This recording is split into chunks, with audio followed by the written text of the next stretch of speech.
So yun na nga guys, dahil tapos na tayo doon sa dinayo natin para kumuha nung i-prove natin yung talbos ng kalabasa.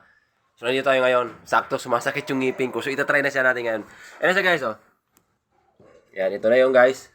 Tapos yung bowl natin, siyempre yan. Tapos yung baso.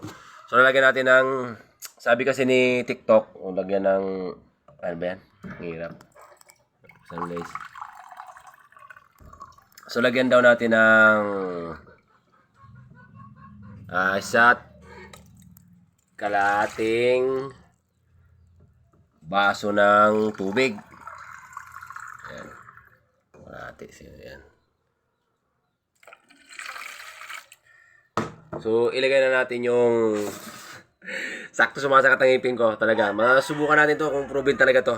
Ayan. Ilalagay na natin siyempre. Ayan.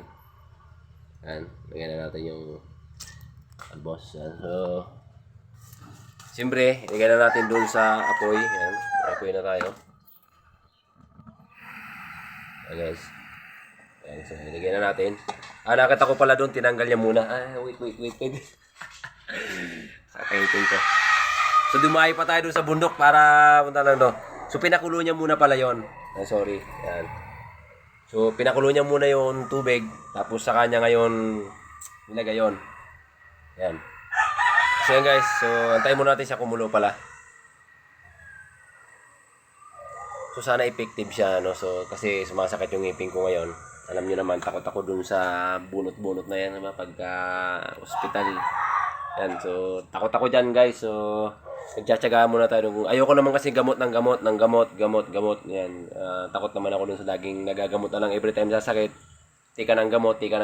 So, takot naman ako dun. So, kaya naging natural lang tayo muna. Yan. So, matagal pala siya, no? Matagal kumulo. So, pagkakulo kasi, guys, ilalagay na natin yung talbos. So, kung gaano siya ka-effective, ano? So, susubukan talaga natin to. Sana hindi tayo niluloko ni TikTok. Yan. So guys, abangan nyo lang mamaya. Antayin natin kumulo. Ayan. So yun na guys. Kumukulo na siya. Ayan. Ayan. So ilalagay na natin yung tinatawag ng kalabasa. So ano, ilalagay na natin guys.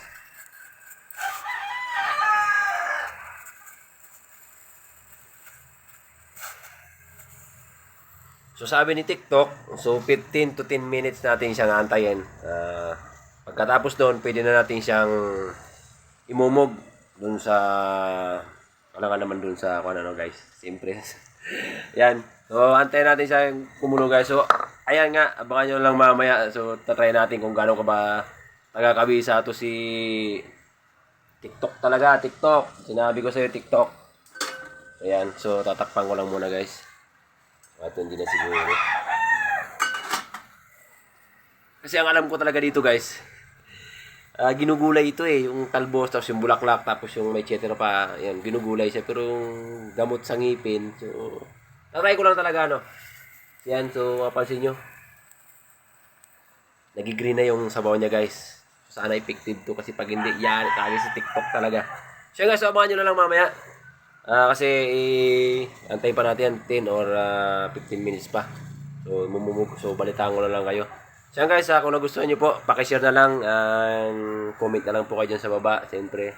Sa mga laging nanonood po at sumusuporta, lalo na yung mga mahal ko sa buhay na walang sawang nanonood. Maraming salamat po. Ito sa mga hindi naman po, maraming salamat po sa inyo sa pag-like, share, siyempre yung comment nyo.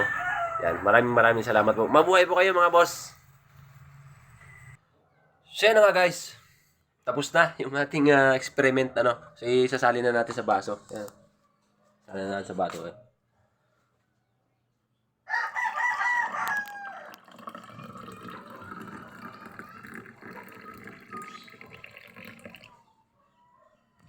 So yan, nakasali na siya. So papalamigin na lang natin bago natin na lantakan to mamaya. So palamigin muna natin yung ginawa kong experiment ang tawag dito eh. Ha?